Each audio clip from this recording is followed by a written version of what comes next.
Hello, it's Mahalia again, and I'm back to share my experience on teaching online and to give some tips for teachers who are beginning or currently teaching online.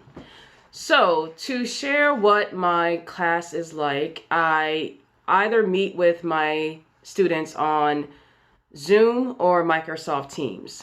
Microsoft Teams more than Zoom, but either or, it can happen. So either Zoom or Microsoft Teams.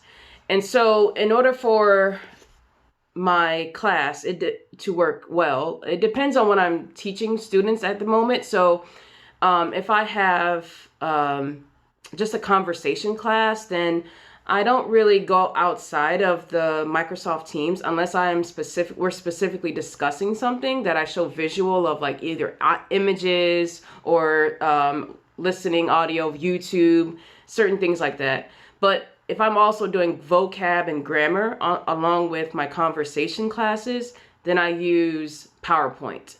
And PowerPoint is an amazing visual tool for online learning. I'm sure a lot of us have already done webinars and gone to seminars where PowerPoint is used a lot. And so, yes, of course, PowerPoint is very good to show sentence structure for your students and also to present vocab. So I definitely recommend PowerPoint.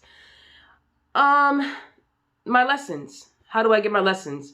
So if I see something on YouTube or something that inspires me to create my own lesson plan from scratch, then I do that. But in order to kind of kill time when you have a lot of students, especially online, it's good to use websites that are there to give teachers free lesson plans. And there's a lot of them. There is ESL Brains, One Stop English, TEFL Handbook, teachenglish.org.uk, Ingu, ENGOO, Ingu. Ingu is good for conversation classes when you need articles for your student to read and to discuss with you. So Ingu is good. Lingua House, very good. And ESL Authority. These are the ones I use. There are plenty of other ones out there. And they have lesson plans from A1 to C2 for teachers to use. And they cover a lot of English, general English, grammar, vocabulary, punctuation. And of course, they include the listening comprehension, the reading comprehension along with that, and make sure there's room for conversation in the lesson. So those websites are really, really good to use. So I use those for my lessons. I mostly do ESL Brains or teachenglish.org.uk. So yeah. And like I said, they're really good resources. For practicing, or extra practice for my lesson, I have websites called ISL Collective.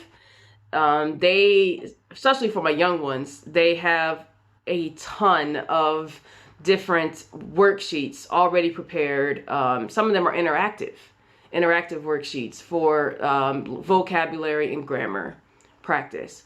Also live worksheets, same thing, grammar and vocab, and even punctuation too. It's very good for that.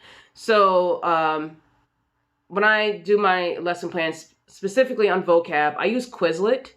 Quizlet has the flashcards that you can prepare from your vocab, and you can present them in class, share your screen on Microsoft Teams, present them to the student, have them study them, because you can share the link to your students, So the student studies them, and then there's also games to help the student memorize the flashcards, and they can also learn how to spell their words, and they can also work on writing their words, typing in a sense. And then there's also a test that's already prepared for your student. So Quizlet is free, but if you want, there's certain things that you have to kind of pay for, kind of like your own images to upload to your flashcards. But there's tons of images already on Quizlet, so it's a good free source for people to use. There's also things like Kahoot. Kahoot is another source for a lot of games for your students to do, exercises too for your students to do to perfect their English. I use Google Docs for my writing and grammar exercise. This is something to help, of course, with report writing, opinion essays that I help my students do sometimes.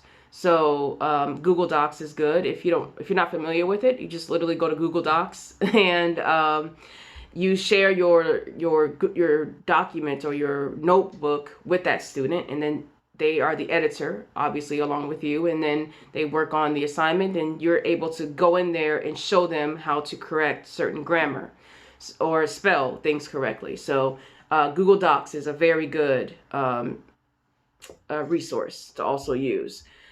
If I didn't mention WordWall. WordWall kind of works like Quizlet also, but they only give you 5 free made from scratch flashcards to use, and then you have to pay for it after that. And then there's Airtable. Airtable is good for like tests where you're trying to do a test with them, and then there's you can present your questions. They turn it in. This is if you have like a lot of students. Usually a lot of times I have no more than 2. So I don't use Airtable a lot, but when I have about 2 students and I want to test them on some vocab, I use Airtable, and then I can present my questions, and then they present their answers, they turn them in, and then I'm able to see their results and then share it with them. And then there's Whiteboard.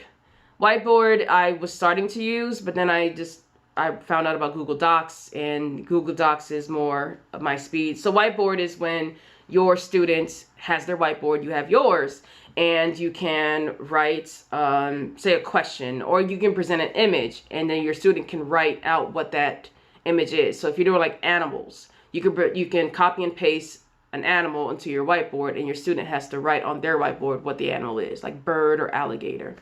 So Whiteboard, but I prefer Google Docs.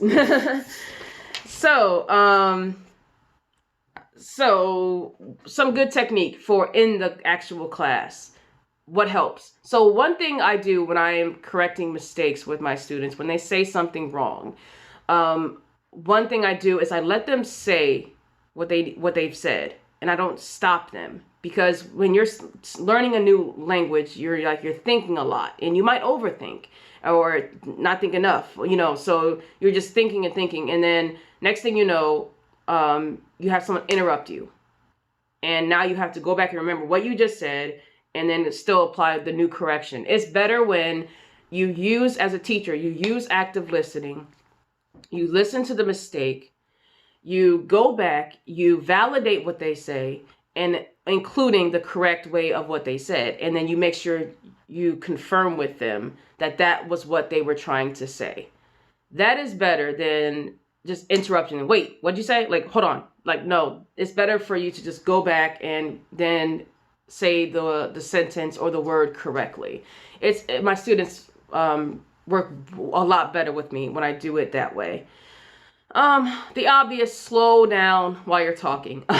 In conversation, especially when conversation class is good, or discussion part of class is really good. You start to ramble a little bit, and so will your student. But it's good to remember to just slow down when you're talking, and making sure that your student is understanding what you're saying. So they're practicing listening comprehension. So, if I said, I did go to the post office and they only had certain envelopes that I wanted to send back home, and so I had to use those, and I was a little irritated because I wanted to use more colorful envelopes, more colorful envelopes, and so I wasn't able to. So I was a little upset about that, like using things like that to make sure they understand what you're saying. So if you also want to get into like more practice of online teaching, there is plenty of online companies like Cambly, iTutor Group, GoGo Kids, Tutoru, First Leap, VIP Kid. Those are the ones I'm familiar with. I know there's tons of them online. So I've done a couple of interviews for iTutor Group and Tutoru and Cambly, and mostly they pretty much ask, like, how would you, one, you do a mock interview. I mean, not a mock, you do a mock lesson. You do a mock lesson. That's one way. And then if you actually have like a live interview, they will ask you, how would you introduce vocabulary? How would you introduce some grammar? And also, how would you deal with a student who just having trouble like focusing and and listening to what you're saying. So those kinds of questions come up in your interview. But so you might want to get a little bit familiar with some of your elementary grammar teaching techniques. So yeah, so that's pretty much my overview. As far as homework, it depends on the lesson. It really does. If it's vocabulary, I might give, if I've gone over some vocabulary and added a grammar, I might give them a little bit more grammar homework to do along with the vocabulary they just learned. So it depends on what I'm teaching. It really depends. So, but yeah, the grammar is something I definitely do for homework often. And that is pretty much it. Yeah, so online teaching really is I actually enjoy it. I really do. For me, it's not hard to keep my students focused because I do my lesson, I teach my lesson, and then I have them do a lot of work where they take control of making sure they have their worksheets done in class. They're speaking a lot. So we have a lot of discussion where I'm asking them about things about their lives in pertaining to vocab, and they of course are speaking a lot. So they have no time to doodle on me and take away their attention from me. So yeah. So just make your online class fun, especially if you have younger students. Make it fun. Include some games in there with the vocab and the grammar also. Get them to talk. Have silly topics surrounding the vocab, and I hope everything works out. So yeah. So that's my experience with online teaching, and I hope you enjoy yours.